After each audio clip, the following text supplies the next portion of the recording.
Tonight, the race for the White House is in the final stretch, and voters will be headed to the polls in just 18 short days. Now, Donald Trump, he'll be here in just a minute with reaction, but first, it's been a very big week in politics.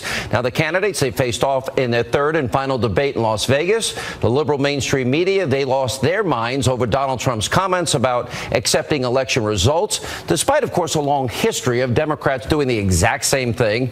And although Fox News cannot independently verify, undercover tapes from Project Veritas appear to expose very sinister schemes by Democrats to incite violence at Trump rallies and to commit massive voter fraud. And tomorrow, the GOP nominee will make a major pledge to American voters in Gettysburg, Pennsylvania. Joining us now with details, 2016 Republican presidential nominee Donald Trump. Mr. Trump, how are you? I'm very good. Thank you, Sean. Can you give us a preview? It almost sounds like a contract with America or promises to America that you're going to be talking about tomorrow. What can you tell us?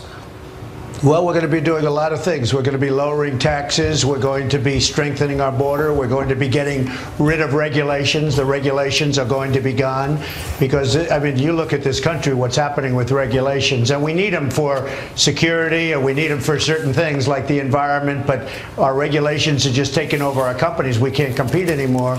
We're going to be terminating, repealing, and replacing Obamacare. We're going to be saving our Second Amendment. There are a lot of things, Sean. It's going to be, I think it's going to be very special.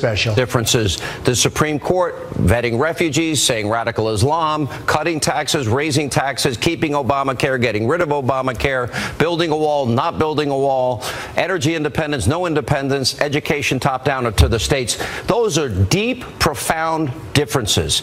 Do you think the voters understand the choice that is theirs this election? Well, I think they do, and I think if they watch the debates, they would really understand a lot. I mean, right now, I think you have two very clear choices. You have a really clear choice between Hillary Clinton and myself. And if you just look at the stances on everything, she's going to raise taxes, I'm going to lower taxes. She's going to increase regulations, I'm going to cut regulations down to a minimum, a good number, but down to a minimum. And there's so many different things. We're going to rebuild the military. We're going to take care of our vets. We're going to save the Second Amendment. We're going to repeal and replace Obamacare, which is a total disaster. She wants to make it even a bigger mess and going to spend trillions and trillions of dollars on it. It's crazy what's going on. And so you have a really clear choice. You have a very, very distinct choice. You had been very critical in the media throughout this entire process. Now through WikiLeaks, we know the following news organizations: Univision, NBC, ABC, CBS, the New York Times, Politico, the Boston Globe, all of these organizations, CNN, in one way, fashion, or form, have been in the pocket of Hillary Clinton. What's your reaction to that? Well, it's totally brutal. I mean, you could do something that's, just fabulous. It's perfect. Everything's great. And then they end up giving you bad news and bad stories, bad coverage. It's the single greatest pylon, they say. This isn't me saying it. This is other people and even news organizations. The single greatest pylon. Despite that, you just saw the crowd we had outside. We're in Pennsylvania now. We just left North Carolina. I'm going back to Pennsylvania. I'm going to a different section in Pennsylvania in a little while. We have a massive crowd there. It's been unbelievable what's going on. And I think that it's not pollable, although, as you know, 3 polls came out today saying I'm leading nationwide. And look, it's a question of taxes. It's a question of borders. Do we want to have a country or not? We're going to have strong borders. And we're going to have people come into our country. But, Sean, they're going to come in legally through a process. They're going to come in legally. So, I think a lot was learned in the debates. I think you understand how we did and how well we did in the debates. And I think we really showed a big difference. I want to ask you, and you did bring this up during the debate, I only want to play you one small clip of the Project Veritas videos.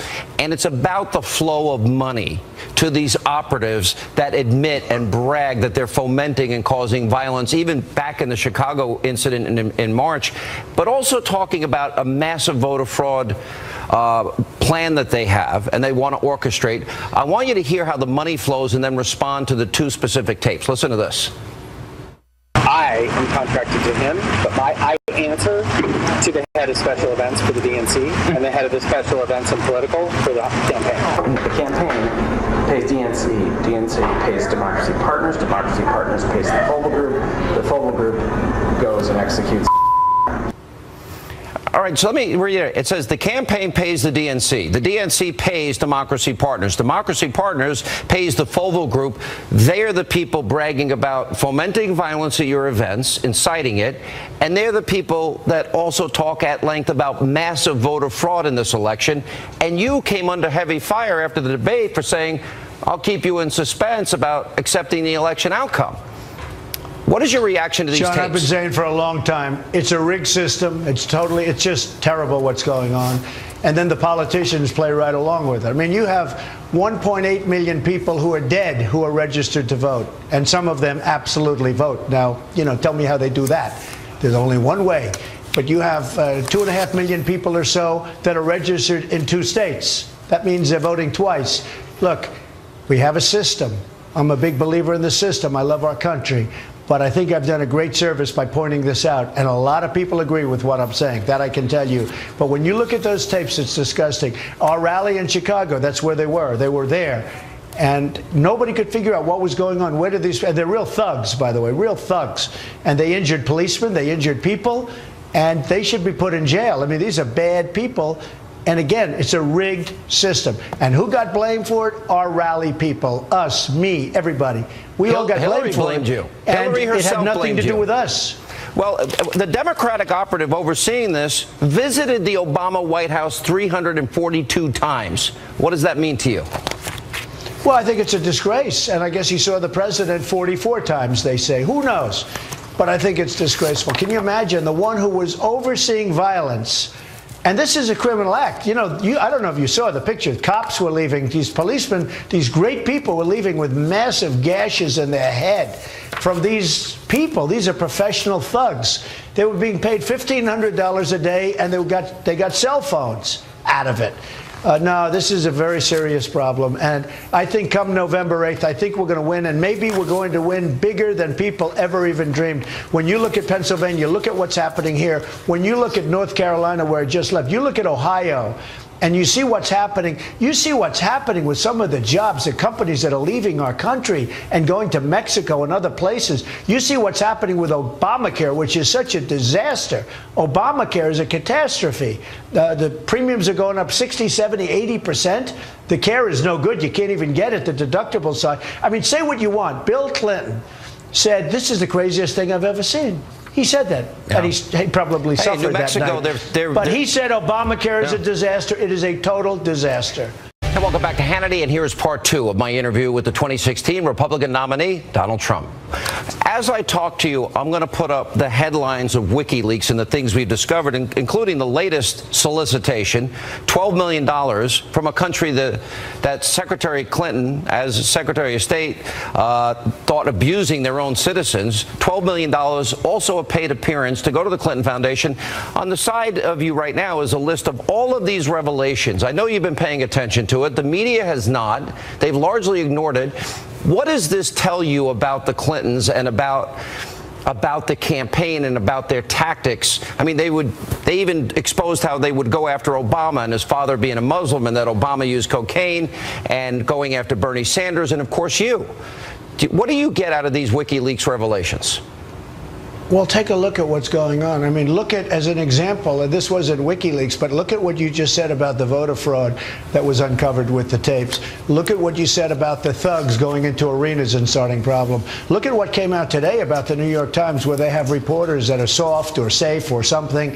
And I have those same reporters, and they are brutal. They're not brutal. They're dishonest. They're totally dishonest. It's a totally dishonest group of people.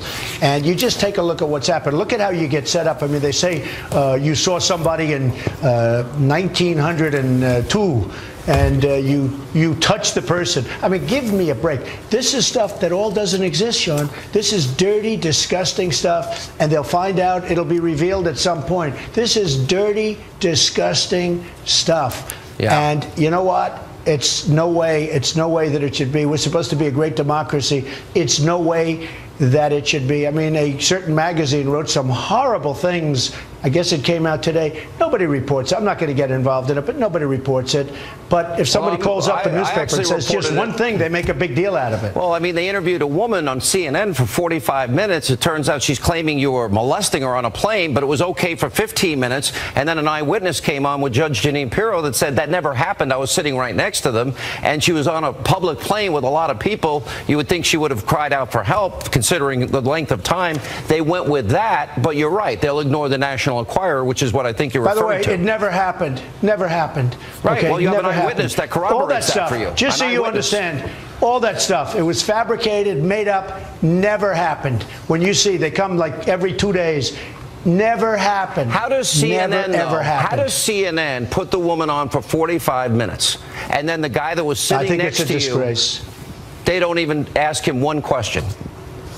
It's the most rigged system I've ever seen, and I've been talking about it for a long time. And it was rigged against Bernie Sanders, and it's rigged even more against me. Well, it's a disgrace. They poison the voters with this kind of stuff and this kind of junk that never happened.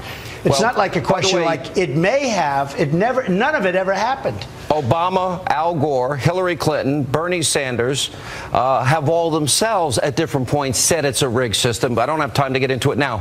I was glad to see the other night there's so much money that have come from countries like the $1 million gift from Qatar.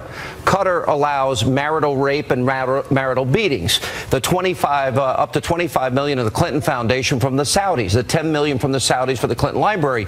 Women can't drive. They're told how to dress. Gays and lesbians are killed. Christians and Jews are persecuted. But she takes the money. You want her to give it back. Has anybody in the media followed up on that? No, absolutely not. You're not surprised, but she should give that money back. I brought it up to her in the debate. Give the money back. It's $25 million at a minimum. Give the money back. She didn't want to answer that question, if you noticed. Yeah, I did notice that. But I consider, how can you be the champion of women's rights, gay and lesbian rights, religious freedom, and take money from countries that abuse all those groups? Sean, you have seen things, and I've seen things, and I've been going through things. Nobody could imagine that this could happen in the United States. Nobody can even imagine it. But I'll tell you what, we're going to win the election, and we're going to clean out the swamp. You know, I'm using the expression, we're going to drain the swamp of Washington, D.C. It is a swamp of absolute corruption. It's absolutely corrupt.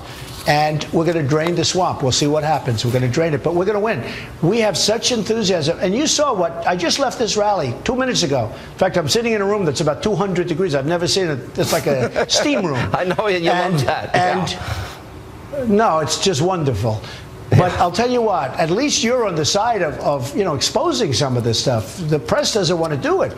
It's incredible what's going on in the country. But come November 8th, you watch. You saw this arena. It was packed with thousands of people outside. Something is going on that's very, very special. Plus, 3 polls came out today, including Rasmussen, and including another poll that caught it the most accurately 4 years ago. And they say I'm leading nationwide. It's a 1-point lead. IDB, the Investors Business Daily Tip Poll, has you up by 1. They have been the closest in the last 3 cycles. I do think there are a lot of balls up in the air that haven't been factored into the polls yet, including the last debate, including the Project Veritas videos, including, I don't think the public is absorbing what I'm showing them every night in terms of the WikiLeaks reveals. All right, I know you've got to go. I want to ask you a final question, and give me as detailed an answer as you can.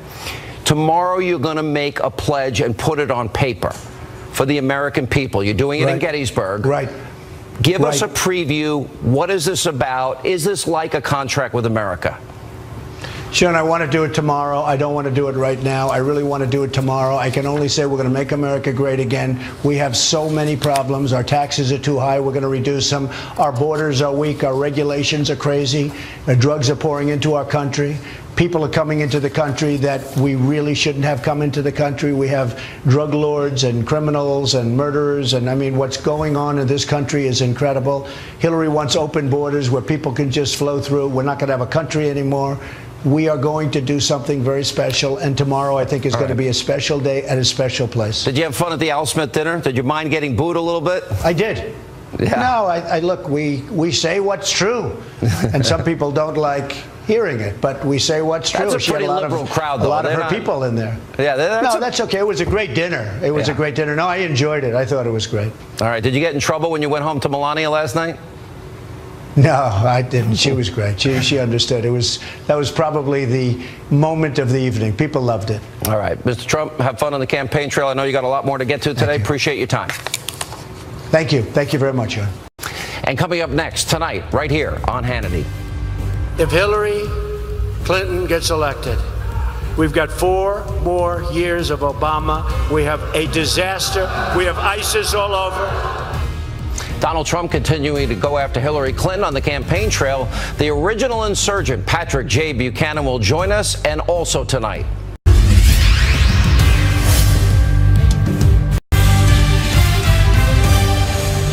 We have a bunch of babies running our country, folks. We have a bunch of losers. They're losers. They're babies. We have a president. All he wants to do is campaign. His wife, all she wants to do is campaign. If Hillary Clinton gets elected, we've got 4 more years of Obama. We have a disaster. We have ISIS all over. We won't win anymore, and your taxes are going up. And she wants to double up and triple up on Obamacare, which has to be repealed and replaced. It's a disaster. We are going to start making things in America again. We are going to start making things in North Carolina again. We are bringing back our jobs. America first. Remember that. All right, that was Donald Trump earlier today at a rally in North Carolina as he looks to build momentum ahead of Election Day. My next guest, the original insurgent, Patrick J. Buchanan, he penned a new article about the panic within the Republican establishment, writing, quote, "The establishment is horrified at Donald's defiance because deep within its soul, it fears that the people for whom Trump speaks no longer accept its political legitimacy or moral authority." Joining us now with reaction, the author of The Greatest Comeback, Patrick J. Buchanan. Pat, I agree 100%. There's a political earthquake that is going on. And in 20 days, there's going to be a huge discussion about the future of the Republican Party.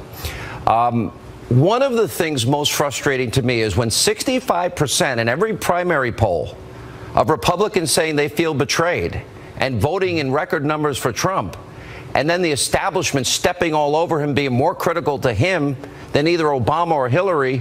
I think they have totally miscalculated the mood of the public. Your thoughts? I'll tell you, Sean, it's not only the Republican establishment, the national establishment has lost the country.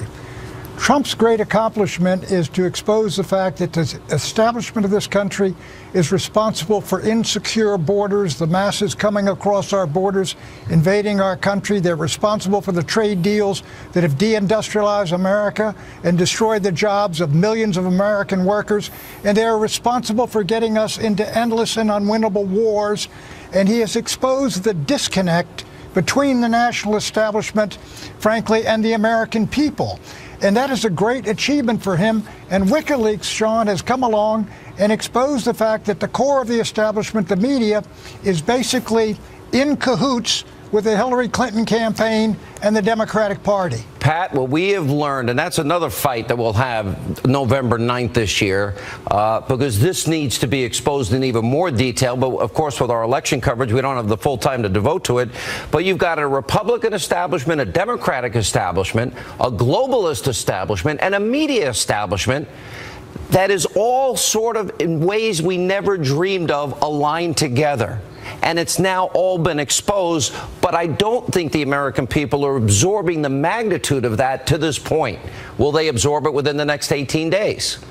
You know, I think, let me say this, Sean, the enormous fire and energy and size of the Trump rallies, the magnificent turnout inside the Republican Party for Cruz and for Trump, the huge turnout for Bernie Sanders, the fact that Trump, as of about 3 or 4 weeks ago, was tied with Hillary and had momentum, that tells you the country wants to be rid of this establishment.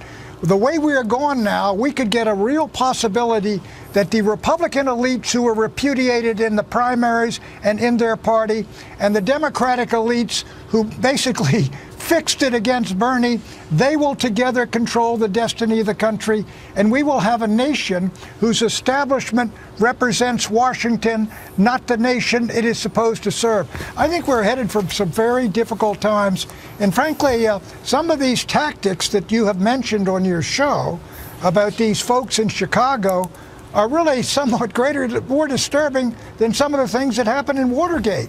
You know, I mean, look at what they're saying. You know, I just showed this to Mr. Trump. You got Hillary's campaign, Pat, paying the DNC, paying Democracy Partners paying an activist group that is on tape bragging about taking credit for violence at Trump events. It's organized everywhere, putting in these people to intimidate others, and massive voter fraud on a level. Again, both these things funded, according to their own words, by Hillary and her campaign. Let's talk about the individuals that they allegedly. Now, if it is true that they sent people out to start fistfights and maybe ignite a riot and disrupt and destroy the Trump rally, if they were behind the Chicago thing, and if they were paid by the Clinton campaign, we are talking about the Clinton campaign financing brown shirt tactics in the streets of Chicago. I mean, you've been called, and I've been called fascists for something we said. Look, what took place in the attempt to disrupt and destroy a Democratic rally, those are fascist tactics in the streets of Chicago. I was in Chicago in 1968. Abe Ribicoff used that phrase, but he was attacking the Chicago cops, Sean. But if people are doing this, that's what Goebbels and Rome and the others did with the brown shirts. Yeah. I want to know if they're saying in their own words is Hillary's campaign pays the DNC pays Democracy Partners pays for those fomenting violence and plotting and scheming voter fraud. Is it a fair question? What did Hillary know? When did she know it? What did her campaign know? When did she know it? And by the way, this guy, this operative who oversaw the whole thing, he went to the Obama White House 342 times. What did Obama know? And when did he know it? Exactly. You know, Sean, the great question is if. Was this guy just shooting his mouth off and nothing happened and he wasn't paid for anything and he had some legitimate reason to go to the White House 300 times? But let me say this. I was in the White House in 1968, October 15th. They found out the dirty trickster, Donald Zagretti, had been sending pizzas to a Muskie rally. I mean, we had an emergency meeting in the White House. The FBI was all over this like a cheap suit.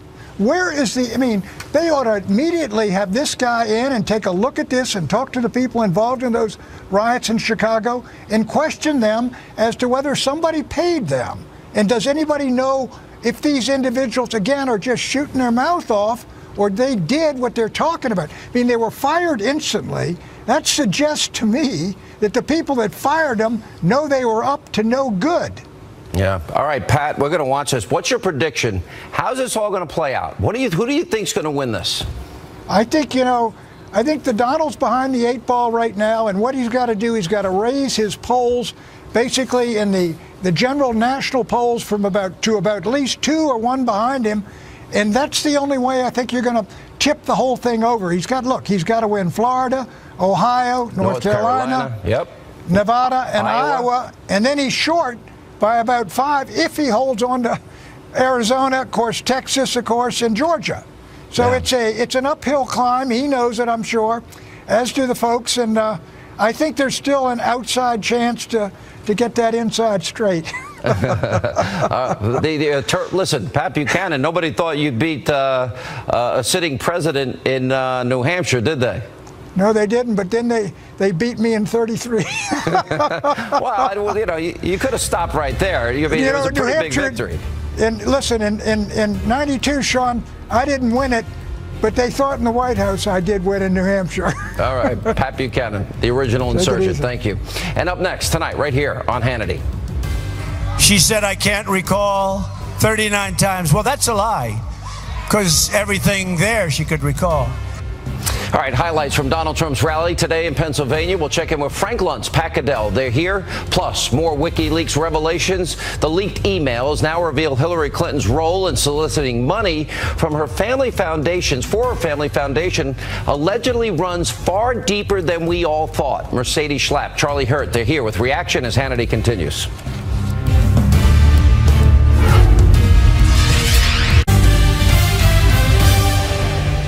Yesterday, you read the story of a great four-star general who told one story to the FBI.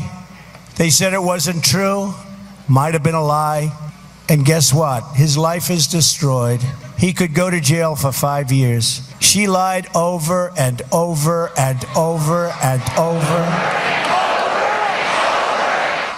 39 times, right? She said to the FBI.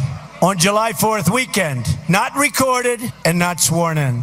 She said, I can't recall 39 times. Well, that's a lie, because everything there she could recall. Donald Trump slamming Hillary Clinton over her ongoing server scandal. Also today, Fox News obtained a video from 2010 showing Hillary Clinton actually lecturing her staff at the State Department about, get this, using cybersecurity. All right, joining us now with reaction, polls to Frank Luntz and Fox News contributor Pat Caddell. Mr. Luntz, all right, I was impressed. Donald Trump, according to the Frank Luntz focus groups, won 2 of the 3 debates. That's a very high bar. Yes, it is a high bar, but the challenge for him now is he's running 5 or 6 points behind. And Sean, there is still a path. It's a very small one, very narrow one, but that path goes based on rhetorical questions, and I'm going to give you 3 that you can ask again and again between now and Election Day. Is America safer today than it was 8 years ago? Does Hillary Clinton have the honesty and integrity to be president of the United States, and who is more likely to hold Washington accountable? If that is the focus, you can change millions of voter minds. The question is, will there be that discipline? All right, what was the and last will there one? be that focus? Does Hillary Clinton, what was the last one? Last one is, who is more likely to hold Washington accountable? All right, Pat Caddell, what are your thoughts where we stand? I think we stand, it's a little unclear because the polls are everywhere. And I find a lot of them pretty confusing, and I think I understand the business. But I think that he's several points behind, probably. But I think that there's more than a small pathway. I think there's a big pathway. The basic attitudes in this country are structured against the incumbent party, against Hillary Clinton and the Democrats. If Donald Trump can rise to making this a referendum, even bigger than what Frank Luntz is saying, the real issue here is who owns America, the people or the political class? Whose ox is being gored? The people know it's theirs. They believe the system is rigged against them economically. Trump's got to put these questions, and the question of, do we continue to go down the road of decline, or do we make changes, and do we overturn the corruption in Washington? Those are huge issues. His problem is he is being way too tactical and not strategic enough, in my opinion. Let me ask you this. Do either one of you think that their polls, maybe there is a certain percentage of people that won't say they're voting for Trump, or is that just fantasy thinking among Trump supporters? I tend to say you got to believe the polls. Do you think there's a possible Brexit effect? I say you can't count on it. What do you say, Frank Luntz?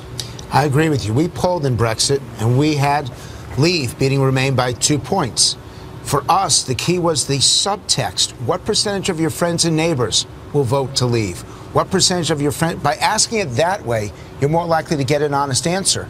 But Sean, if the focus is just on the polls over the next 18 days, then nothing is going to change. Because in the end, voters don't vote on polls. And I agree with Pat. The bigger the issue, the bigger the challenge. The more this is about change versus the status quo, the more likely you will get a change electorate. But it requires those kinds of questions to actually move the opinions of voters. Yeah, no, I think that's well said. As you've traveled around the country, I know you've discussed this. It's always very difficult for a Republican, because they always got to thread the needle, unless they can somehow break into and get back some of those blue-collar voters that have gone Democrat in recent years, get people in states like Pennsylvania, Wisconsin, Ohio locked in, and Michigan. Does Donald Trump's message resonate any more than past Republicans because he's different on issues involving trade?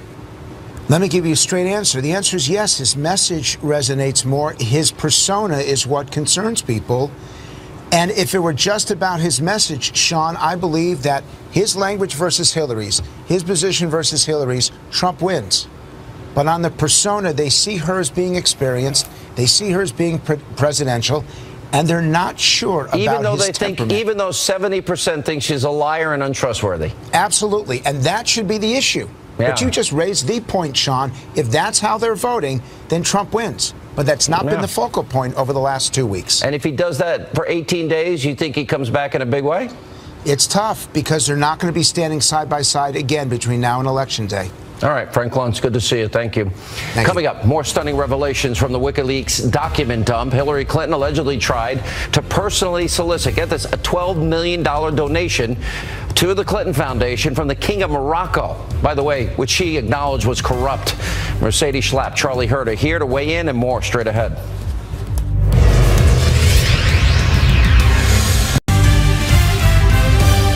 And welcome back to Hannity. So new revelations from WikiLeaks continue to expose Hillary Clinton and damage her campaign. The mainstream media, they're mostly ignoring what's being released, but we're keeping very close tabs on it right here on this program. Now, here are some of the biggest discoveries from this week alone. Hillary Clinton personally tried to secure a $12 million donation from the King of Morocco under the condition that she'd appear at a Clinton Foundation function in the country. Now, after Hillary apparently realized this would be after the launch of her presidential campaign and could hurt her politically, well, she then tried to back out. But her close aide, Uma Abedin, faulted Hillary for the fiasco by saying, quote, she created this mess and she knows it. We also have longtime Clinton ally Doug Band revealing that as a board member of the Clinton Global Initiative, well, he signed a conflict of interest agreement, but that, quote, Bill Clinton, he doesn't have to sign such a document, even though he is personally paid by 3 Clinton Global Initiative sponsors, gets many expensive gifts from them, and some of that at home. I could have 5 different examples of things like that. Anyway, then there's the interim DNC chair, Donna Brazile, who's already under fire for leaking primary town hall questions to Hillary Clinton and her campaign. In another email, she trashed President Obama's economy. She said, quote, I think people are more in despair about how things are. Yes, new jobs, but they're low-wage jobs. Housing is a huge issue. Most people pay half of what they make to rent. Here now with reaction, Fox News contributor Mercedes Schlapp, from the Washington Times, Charlie Hurt. Well, I've been saying that about the economy. I'm glad that somebody really knows the truth about it, because they're not saying it on the campaign trail, Mercedes. No, I think that there's a sense of let's stay quiet about the economy. I mean, President Obama and clearly Michelle Obama, since they've been out on the campaign trail for Hillary Clinton, they've made it a point to ensure that keep a happy face on and everything's going to be okay and it's going to be fine under Hillary Clinton. And so I think what's disturbing is the fact that Hillary Clinton is really trying to, I don't quite understand her vision, but sell herself as saying she's the one that's going to be able to create economic growth. But when you look at her plan, it's very clear, Sean, that when her tax plan alone increases taxes, we're going to see more regulations. We're going to see more of the same, which means economic disappointment for Americans. Yeah. What is your take on the whole Morocco issue and the $12 million? Is that pay to play, Charlie? Because it certainly seems like it. I think without any doubt that it's pay to play, and what's really funny about it is it's not surprising at all. As we dig through all these things, I mean, this stuff makes Machiavelli come off as Mr. Smith Goes to Washington. And what I love about it, the thing that my favorite part of it, all the lies, all the corruption, all the pay to play, the fully using the State Department as a vending machine for favors and massive donations to the foundation. is that this is all being exposed, and we've never seen an exposure like this of the inner workings of a campaign. And of course, it happens to the most secretive campaign that we've seen in modern times. And it is so it is so rich that all this is spilling out on the Clintons. Yeah, could you imagine, Mercedes? Look at, for example, what happened in San Bernardino. They said, John Podesta said, well, I wish his name wasn't Saeed Farouk. I wish it was Chris Hayes. And then Tony Podesta, his brother, chairman of Hillary's campaign, notified of an Islamic attack at a Somalian restaurant in January, 14 killed, and his reply was, oh, I had lobster there. And I'm thinking, imagine if Trump had done any of those things. And this is one of thousands that we're finding. It would have been political suicide if Trump, if there would have been emails exposed like that. What disturbs me is that it's all about politics. It's all about what it is, turning a terrorist attack, a tragedy on our homeland, into how do you best politically capitalize on the situation. And then furthermore, it goes into the division into ethnicity, into gender, the anti-Catholic bigotry, going after the needy Latinos. It goes on and on. And so what they're trying to do is that the Democrats and the Clinton campaign, they have talked about branding Republicans as extremists, as racist, and trying to see if they can take the party down, while they themselves are dividing us all up into these categories. You know, Charlie, on November 9th, win, lose, or draw, there is going to be on this program an analysis of how deeply entrenched and corrupt and abusively biased the news media is, as revelations from WikiLeaks proves. But I want to point out one specific thing, how in 2015 in an email chain with Clinton staffers, they were bragging about, well, let's release a speech to the friends in the media to show that Clinton's speeches to all those fat cats were really nothing to worry about. Cherry pick it, release it, plausible deniability, manipulate the media to do what they want, the very people that are in their pocket. What do you think of that propaganda technique of theirs that was revealed? Well, obviously, it's working. It works very well with them. But, and obviously this is something that you've talked about for years and years, about the absolute corruption in the media in terms of the way they deal with Republicans versus Democrats. And in particular with the Clintons are so abusive of the media, and the media still treats them like this, which is kind of amazing. But, I really do think that one of the things that will happen at the conclusion of this race is that it won't just be people like you or me or Mercy talking about the corrupt media. I think that the public, because even the public that the people who are going to be voting for Clinton, they're realizing that, I'm going to vote for her, but man, she's a liar. And I mean, even John Podesta admits that she has trouble with the truth. Funny, so I think this is a breakthrough moment where people, I think it's the end of the media as we know. All right, exit question: who's going to win this race, Mercedes? Oh, come on, Sean. That's unfair. It's going to be tight till the very end. If he can close it down to two points, it'll be interesting. With a little dose of hope, I'll say Donald Trump. All right, when we come back, we need your help. An important question of the day. We want your thoughts on that question and more. Straight ahead.